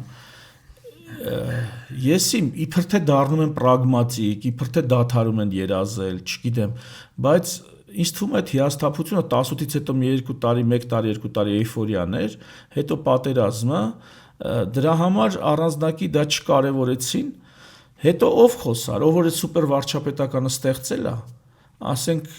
չգիտեմ, պարլամենտում Սերժ Սարգսյանի, Ռոբերտ Քոչարյանի ուժերն էին, օրինակ, իրանք այնուամենայնիվ փորձում էին, ճիշտ է, նեղ շրջանակում բզկտում էին իրար, բայց ընդհանուր հանրային դաշտում աշխատում էին որոշակի տոլերանտություն։ Սերժ Սարգսյանի բերած սուպեր վարչապետականն է, խո իր քաղաքական ուժերը կամ իր կողմից ներկայացվող լրատվականները, խո չեն դա քննարկելու։ Նրանք էլ առանձնակի եսիմ իշխանությունն էլ իհարկե չի ուզում, որտեղ օգտվում է դրա բարիքներից։ Այդ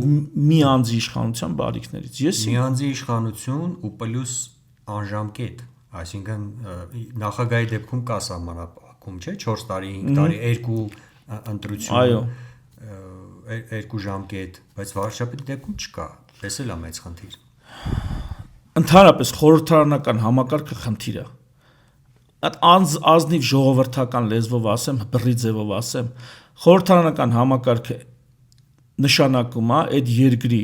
ալֆան գտնվում է դրսում։ Եթե թագավոր չունես, կայսր չունես երկրում, նշանակում է այդ երկրի ալֆան գտնվում է դրսում։ Հիմա օրինակ եմ բերում Գերմանիայի օրինակը։ Այդ եմ ասում, Գերմանիայի ալֆան գտնվում է դրսում։ Գերմանիայի ալֆան նստած է Վաշինգտոնում։ Պարլամենտական երկիր դա նշանակում է, դու քո թագավորը չունես, քո թագուհին չունես, ու գնում ես պարլամենտական երկիր դառնալու, դա որպեսի չլինի մի նախագահ, ով ձեռը կփի սեղանին, կասի սենց չի, սենց է։ Սա արմատախիլ են անում այդ պատասխանատուի, դա համ պատասխանատու է միանձնյա, համ միանձնյա որոշում կայացնող է։ Մի հատ է սրա մասին խոսանք, էլի, սա շատ կարևոր դրվագ է։ Տեսեք, կառավարման համակարգում կա կոլեգիալ կառավարում որոշում կայացնելու եւ միանձնյա կառավարում։ Միանձնյա կառավարումը դա օպերատիվ որոշումներ կայացնելու համար է, արագ, վճռական, առանց երկար գցել բռնելու։ Որս հարցակում պաշտպանություն։ Գալիս է բնությունից սա է գալի այդ ալֆա ասածը,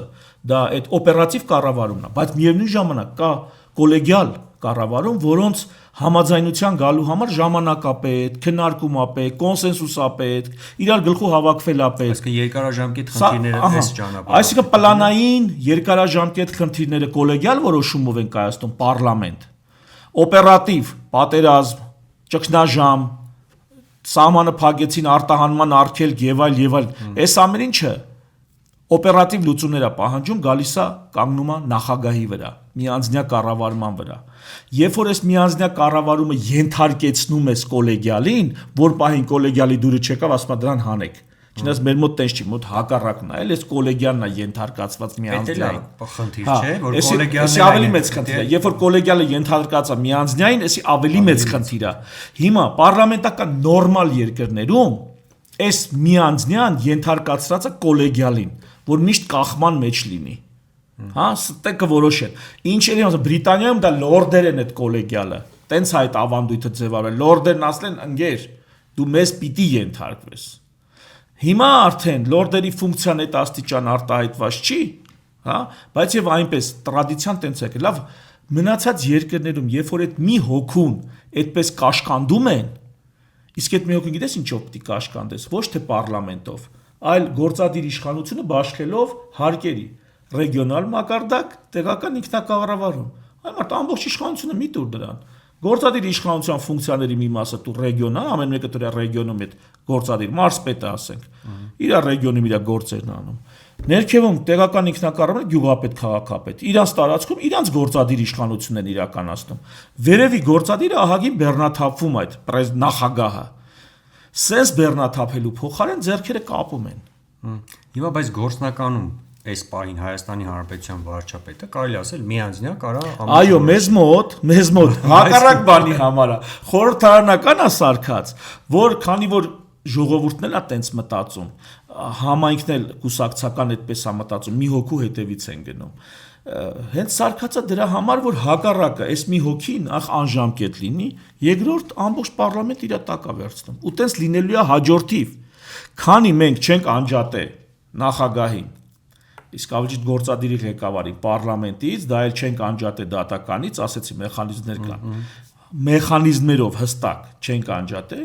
սրանք իշխանության միաձուլում է լինելու, միանձնյա իշխանության օգտին, ոչ թե կոլեգիալ։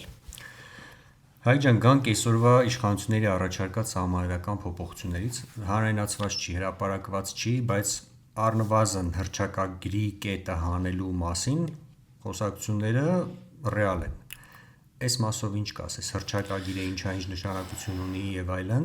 եւ էլ ինչ, բացի դրանից էլ ինչ խնդիրներ կա իրանց դեռևս բանավոր առաջարկների մեջ։ Հռչակագրից սկսենք, հասցնենք այն մնացած հարցը։ Նայեք, այն որ հռչակագրի մասին հղումը սահմանադրության նախաբանից հանելով ինչ որ աշխարհը փուլ կգա, դա տես բան չկա։ Դա բացառապես այդպես չի։ Ամերիկան ունի փառահեղ անկախության հռչակագիր, բառից բուն իմաստով անկախության հռչակագրի, ոչ թե մեր հռչակագրի նման, որ մենք սկսում ենք անկախության գործընթաց։ Ընդ մի անգամ ասում ենք, «Վсё, մենք անկախ ենք», հռչակում ենք։ Ու դա հղումը բանը նախաբանում հղում չի արվում դրան։ Եվ ինչ, դրանով այդ փաստաթղթի վսեմությունը, կարևորությունը պակասում է ամենևին։ Էհա, հռչակված չէ, ել ոնց կլներ։ Դա մնում է հիմնադիր փաստաթուղթ։ Դա մտնում է sense tense, հա։ Հիմա եկանք, այսինքն դա առանձնակի խնդիր չի։ Դա խնդիր է դառնում, երբ որ այդ մասին մեզ ստիպում են, որ մենք դա անենք։ Երբ որ հակառակորդ կամ թշնամի իշխանությունները կամ թշնամի երկրի իշխանությունները, թշնամաբար տրամադրված երկրի իշխանությունները մեզ ասում են պետք է էսի փոխեք։ Ստեղ է դառնում խնդիր։ Ավելին ես կարծում եմ, իրանք էդի դիտավորյալ հենց այդպես անում են, որովհետև հենց հիմա խոսենք սահմանադրության փոփոխության մասին, ես կարծում եմ 10-ից 8-ը առաջինը կհարցնեն, իսկ հռչակագիրը թողում ենք, թե հանում ենք։ Չեն ասի օրինակ եկեղեցի հետևում էլ ինչ խնդիրներ ա։ Չեն ասի ծածկվի դրանով, հա, կոպիտ ասած։ Օրինակ ասեմ, հիմա նստած ենք, ենթենք 10 հոգով, ասում եմ, եկեք մի լավ սահմանադրության նախագիծ կա, մի հատ քննարկենք, հա, սա լրացումներ անենք, պակասացնենք, ինչ որ քննարկենք, 10-ից 8-ը կասեն, իսկ նախաբանում հռչակագիրը կա, թե չկա, հռչակագրի մասին հղում։ Այնինչ 10-ից 8-ը պետք է հարցնի լսի դա խորհրդարանական թե նախագահական համակարգ է, պարլամենտը երկպալատա թե չէ, սուբսիդիարության սկզբունքը իշխանությունը ժամ արհեստականորեն հռչակագրի թեմով ծածկումը կարևոր թեմա է։ Այո, կարևորը սա մեկ։ Երկրորդ մենք պարակտվում ենք ու չենք կարողանում, թե չէ, եթե այդ հարցը չլիներ, չէ։ Այսօր ամբողջ ընդդիմությունը ինձ թվում է ինքնաբերաբար գալու էր սահմանադրություն փոխելու հարցին։ Դա դառնալու էր ներքաղաքական թիվ 1 օրակարգ։ Եթե դա չլիներ, ինչու, որտեղ դա է իրանց տունը քանդում ընդդիմության մեր բոլորի, այդ թվում իշխանության, դա է երկրի պետականության հիմքերը սասանում, այսօրվա եղած սահմանադրությունը։ Եվ եթե դա փոխվի մեխանիզմներով, այն ինչ ընդե հռչակված է, ապա լրիվ ուրիշ կենսունակության երկիր կունենանք, լրիվ ուրիշ կազմակերպչական տաղանդը դրսևորելու երկիր կունենանք։ Մի բան ասեմ մենակ, նայեք, օրինակ, եթե մարզպետները ընտրովի են, 10 տարի, 8 տարի իշխանավարելուց հետո պատկերացրա 8 տարի այնտեղ ամեն մարզում մի հոգի ընտրովի պաշտոնյա ցուցադրվի ինչ կազմակերպչական տաղանդ ունի։ Ոնց էլ չլինի մի երկու մարզինը, կլինի մյուսների համեմատ ավելի աչք ծակող։ Այսինքն այդ երկուսը արդեն նախագահացու են, որպես տեխնացու։ Այսինքն համակարգը կրթում է կադրեր, տակից դեպի վերև տանող։ Այսինքն այդ հարցը, որ օրինակ Նիկոլը չլինի ով լինի, Սերժը չլինի ով լինի, Լևոնը չլինի ով լինի, բայց դա մի պայման ունի, եթե իրավական համակարգը նորմալ վիճակում։ Իհարկե, այդ իրավականն էլ է հեշտ վերահսկել։ Իրավականն ինչ է, դա ամեն լրիվ տարեդրե, ասենք, բան նախարարի տակ։ Օրինակ, Միացյալ Նահանգներում շերիֆները, այսինքն շրջան ռայոնների գյուղերի տարածքները վերահսկող շերիֆները ընտրովի է։ Իսկ ոստիկանապետը, քաղաքների ոստիկանապետերը, քաղաքապետի հետ ընտրվում են, քաղաքապետի հետ էլ կարող է կորցնեն իշխանությունը։ Քաղաքապետը դրա համար գնում է ոստիկանապետի ասում բացայտի շուտ արա, բացայտի, որտեվ ինձ ընտրել են, ես քեզ նշանակել եմ, եթե դու լավ չես աշխատում, ինձ երկրորդ սրոք չեն ընտրի։ Այսինքն քաղաքապետ մարդ միշտ հետևում է ոստիկանության, այդ քաղաքների մասն եմ ասում, հա։ Գյուղերում շերիֆներն են։ Մի քանի գյուղի վրա մի հատ շերիֆ։ Բայց մեր մոտ կաշխատի այդ մոդելը։ Ինչի՞ չի աշխատի։ Հələ դու Դե ԽՑԲ կա եւ այլն։ էլի թոլի, մեկ ընտրում են, չէ՞։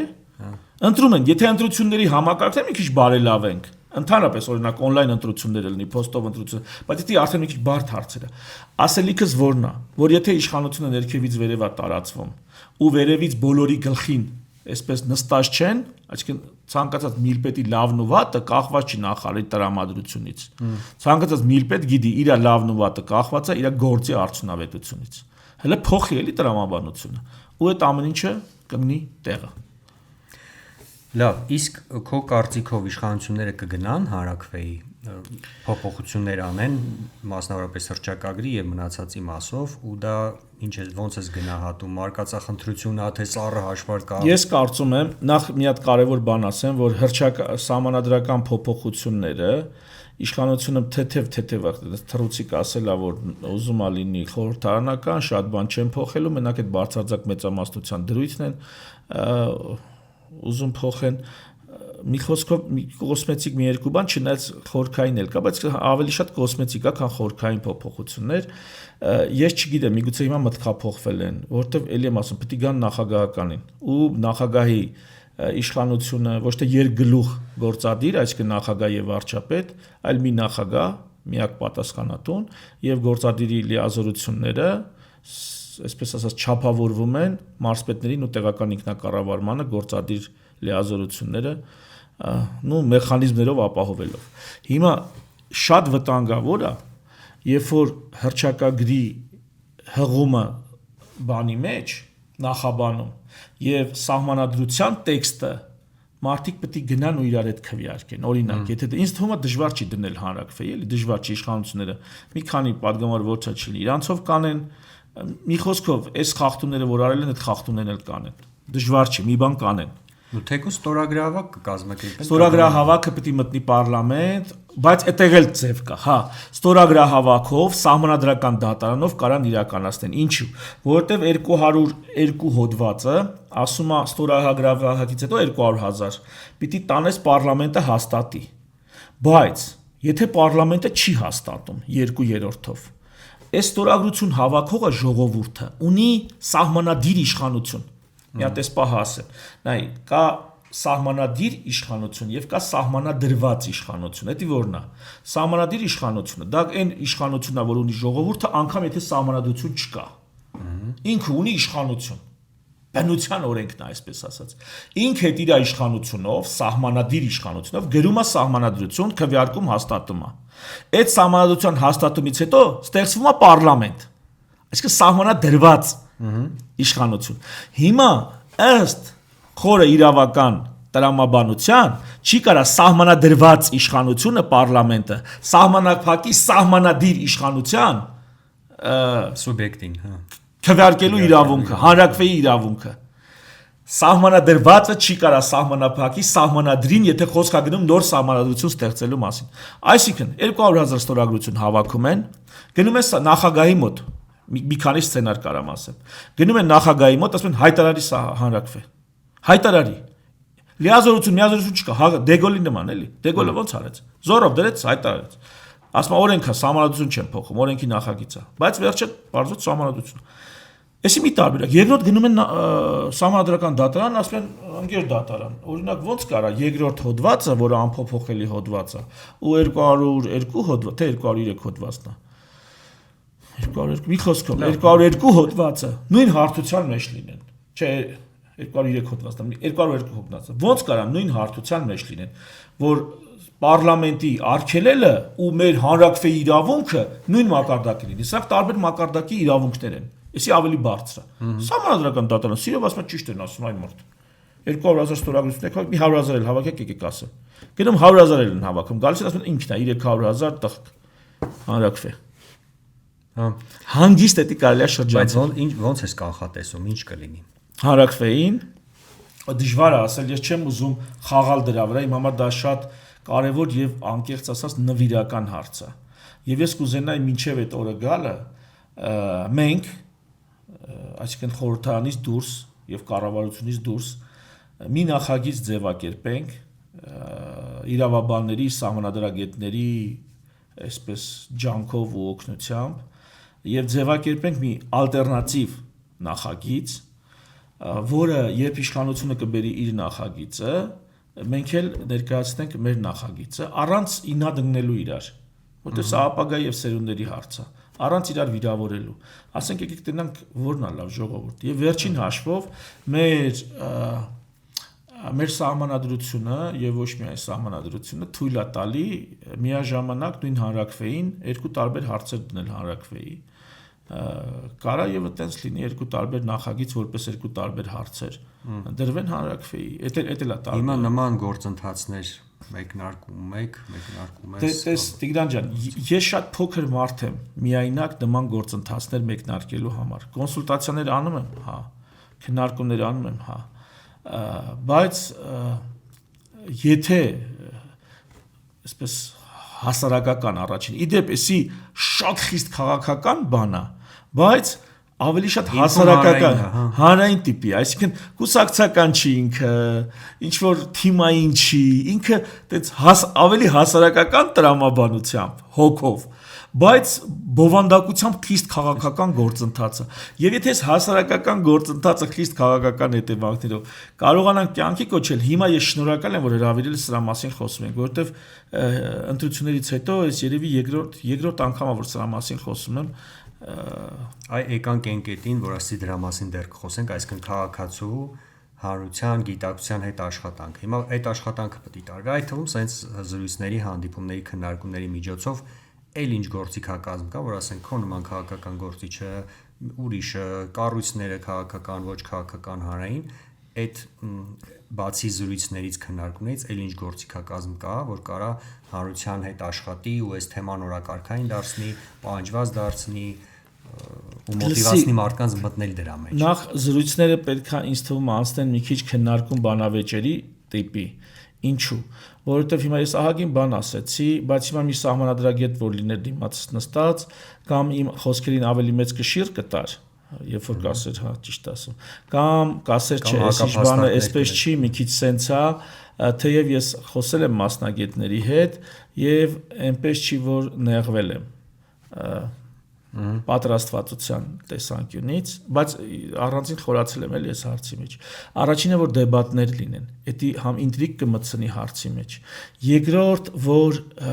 հեղինակություն ներկայացնող անձիկ թեկուզ իրանց շրջապատերում, որտեղ օրինակ կա մարդ, որի ասենք լայքերը կարան մի 20 լայք լինի, 15 լայք լինի, բայց 1000 հոգի նայում է ինքը այնուամենայնիվ ինչ է կարծում։ Մարդիկ կան, որոնք այդպես պոպուլյար չեն, բայց իրենց խոսքը խիստ ծանրակշիռ է։ Հատկապես օրինակ ինժեներական տիրույթում այդպիսի բան կա։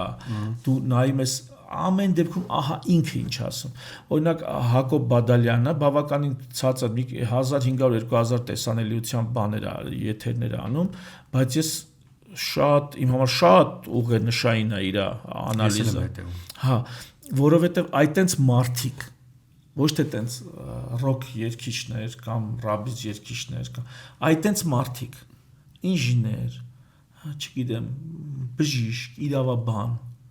եթե սկսեն սրանից խոսալ, էսի կդառնա օրակարգ։ Հենց դարձավ օրակարգ, հիմնական սկզբունքները, որոնք կարծում եմ 7-ից 10 սկզբունք է, հիմնական սկզբունքները մի հատ քննարկում ենք, շատ հեշտ ժողովուրդը կհասկանա մեր։ Եթե սահմանադրությունից 200 հոդված իրար տակ չշարես, կոպիտ ասած, ոնց որ մեր սահմանադրությունն է, մի քիչ ավելի կոռեկտ լինի, մի քիչ անգրագետ բան կասեմ, բայց օրինակ ինքնարտահայտման իրավունքը։ Խոսքի ազատությունը ինքնարտահայտման իրավունքը, քաղաքական հայացքների ինքնարտահայտում, ինքնցույցը ինքնարտահայտում, կուսակցություն սարքել ինքնարտահայտում, սեփականության իրավունքը մի բան սարքել, ծախել ինքնարտահայտում։ Ինքնարտահայտման իրավունքը կարաս ամբողջությամբ ասես մի բանի մեջ դնես, էլի։ Ու 8 հոդված չէ, սահմանադրական կարգը կարաս մի քիչ հստակ ասես, կոնկրետ որ կետի խախտումն է համարվում սահմանադրական կարգի խախտում, թեև սա դեբատների առարկա է նաև սահմանադրագետների մոտ։ Այսինքն պարզեցնես մարդկանց տրամադրես,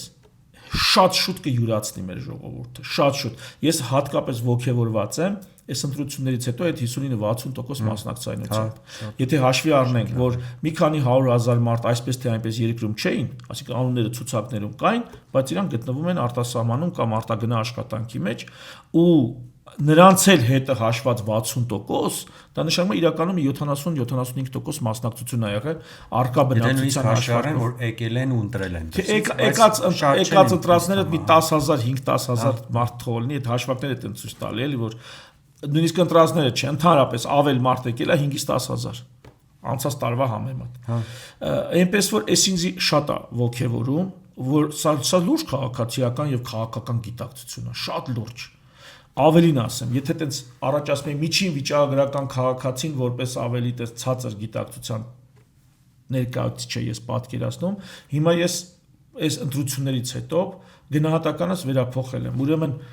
միջին վիճակագրական քաղաքացին ավելի լավն է ու իր պահանջարկը ավելի մեծ է քաղաքական գործիչներից, քան քաղաքական գործիչները կարող են ապահովեն։ Միջին վիճակագրական քաղաքացին 50+1% ասում է ես իշխանափոխություն եմ ուզում, բայց ասում է ես չեմ գտնում այն ծրագիրը, այն գերնպատակը եւ այն սուբյեկտին եւ այն թիմը կամ չգիտեմ թիմերի դաշինքը կամ ֆեդերացիան թիմերի ում ես բոլոր դրա մասին էի խոսում։ Սա շատ լուրջ ազդակ է եւ ես որոշեցի, դրանց հնուց եք համարադության մասին խոսում եւ ես ինքս իմ մեջ որոշել եմ էլի շատ մարդիկ են սրա մասին խոսում, բայց մի քիչ ավելի լուրջ կպնել ես գործին, որ լսի ավելի լուրջ բան, քան նոր սահմանադրությունն է, ինչքան էլ դա ասեն Ալիևի օրակարգն է, Նիկոլի օրակարգն է, դա ոնց որ հատուկ են ասում, որ մենք այդ բուժումից չօգտվենք, էլի,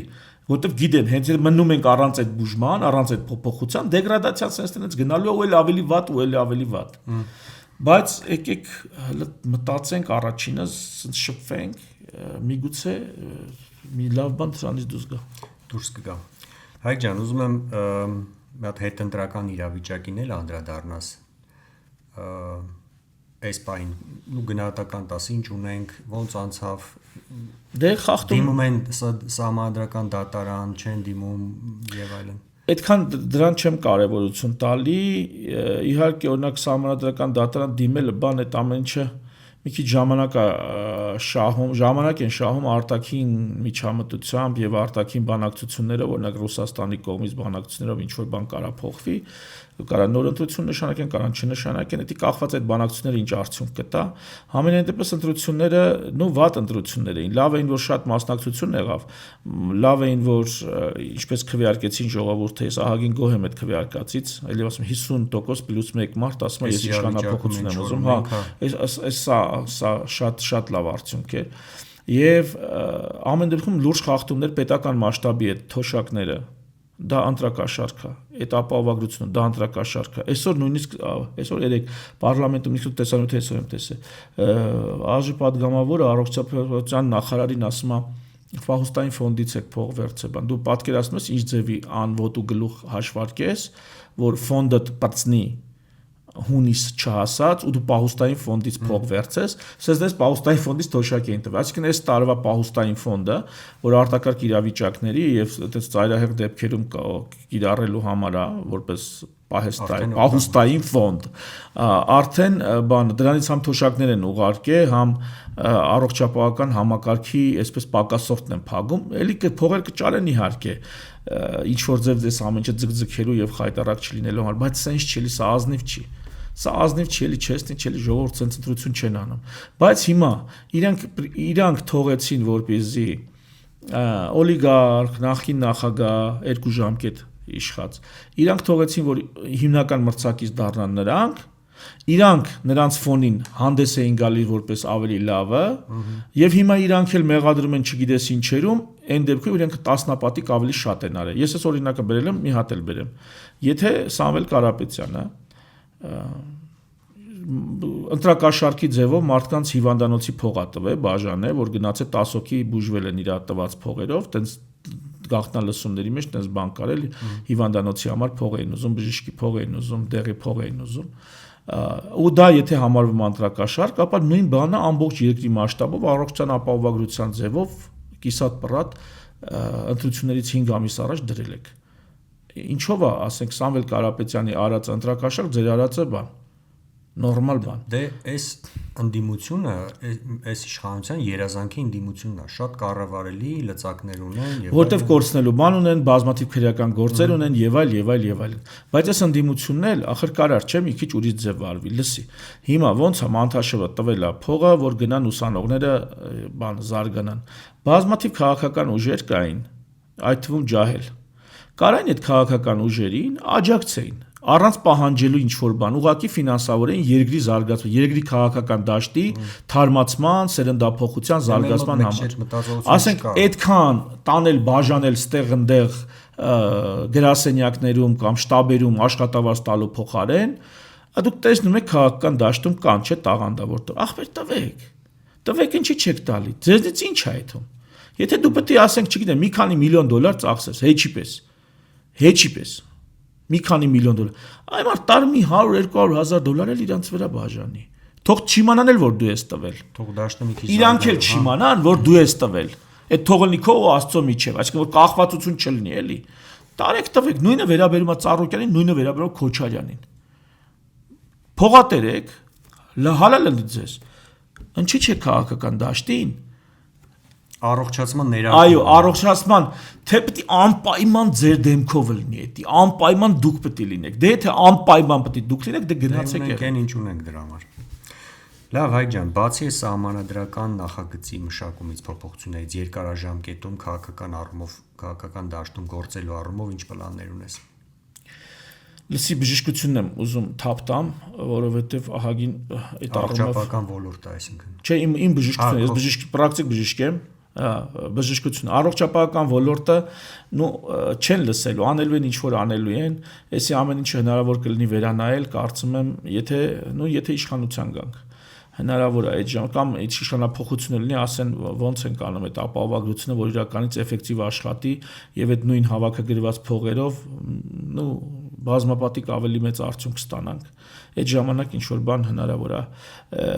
մասնավորապես AI-ի ներդրումը եւ այլն։ Առաջիկա տարիներին իհարկե այս տեղեկատվական տեխնոլոգիաները թե բժշկության մեջ, թե ընդհանրապես այս տնտեսության մեջ ինչա կատարվելու փորձում ենք կառավարման ոլորտում են լավ օգտակար։ Իհարկե դրա հետ կապված մի քանի բան, հեսա ամեն տարի իր այդ մեծ նորություններ ա բերում։ Այդ ուղղությամբ ինչ որ բաներ կանենք, բայց քաղաքական թիվ 1 օրակարգը իմ կարծիքով, իմ համեստ կարծիքով կամ անհամեստ կարծիքով դա սահմանադրության փոփոխությունն է, նոր սահմանադրության, ու ոչ թե ուղղակի փոխելու համար, այլ մի քանի սկզբունքներ պարտադիր հանդեպ պահել։ Այդ ստացքում ենք խոսացինք էլի այդ սկզբունքները եւ դրանք ոչ թե հռչակագրային տրամաբանությամբ ուղղակի գրված լինեն, այլ դրանք կիրառելու հստակ մեխանիզմներ լինեն։ Եվ եթե կգան կասեն,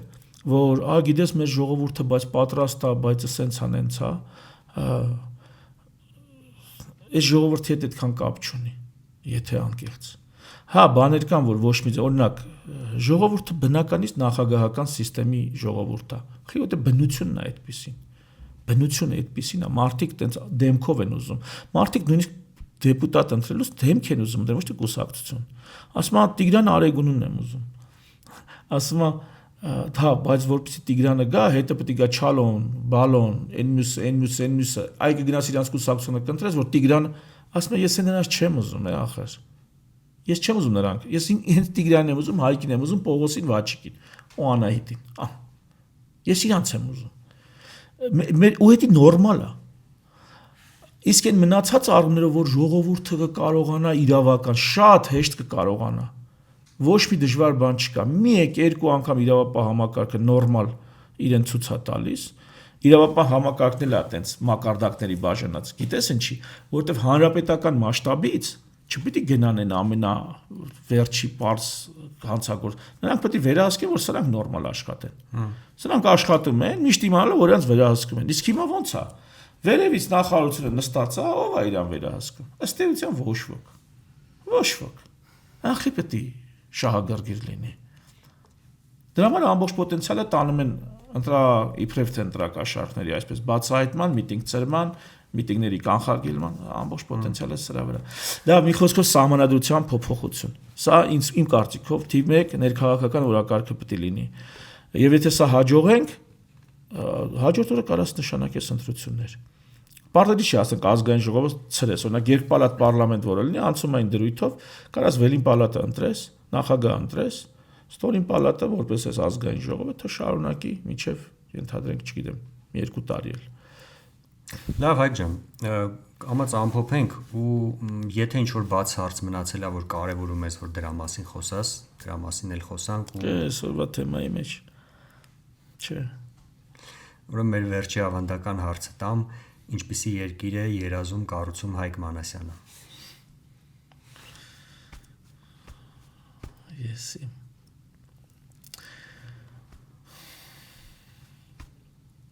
Ես չեմ հավատում, որ ես ստենալու եմ այդ երկիրը։ Կապ չունի, բայց ինչպիսին ես։ Բայց ես ուզում եմ երազում ու կառուցում։ Ու մի հատ sense կարևոր բան էլ կա, այդ երկիրը դինամիկ երկիր ալնելու, այսինքն ինքը տենց արձանի պես մի ձև չի, որ sense դրած է, բայց այդ երկիրը իմ երեխաների երկիրը, հա, ես որ տենց ասեմ, որտեղ ես էլ եմ կարծում եմ, որ ես գուցե եւ դա չտեսնեմ, բայց իմ երեխաների երկիրը, իմ սերունդների երկիրը, դա դիմադրող ունակ, շատ արագ ադապտացվող, իր ինքնիշխանությունն ու եսը հարգող եւ այլոց կողմից հարգված մարդկանց ազատությունների նես չի որ ստրես չկա, այնտեղ լիքը ստրես կա, բայց այդ ստրեսն էլ իրանց առողջ է պահում, իրանց տոկունա, մարտունակա պահում։ Երկիր, որտեղ մարդիկ ուզում են գան ապրեն, հատկապես այլախոհները տարբեր երկրներից, ուսանողներ, ովքեր ուզում են մի քիչ ավելի ազատ իրանց զգան, այդպես մարդիկ են գալի այդ երկիր։ Գալիս են, որ ստեղ ապրեն ու աշխարհը գիտի, որ ստեղ մի տեղ է, որ եթե դու ճիշտ ես, մաքուր ես, ու քեզ հանիրավի ինչ որ մեղադրում են կամ հետապնդում են, դու ստեղ միշտ կարաս աջակցություն գտնես, ստեղ կան զորքեր, որոնք քեզ պաշտպանում են, կա իրավապահ համակարգ, որը քո իրավունքն է հարգում, ոչ թե օրենքի վրա անիրավ օրենքի ձևակերպման տառին է հետևում, այլ քո իրավունքներն է, քո բնական իրավունքներն է հարգում։ Տնտեսությունը,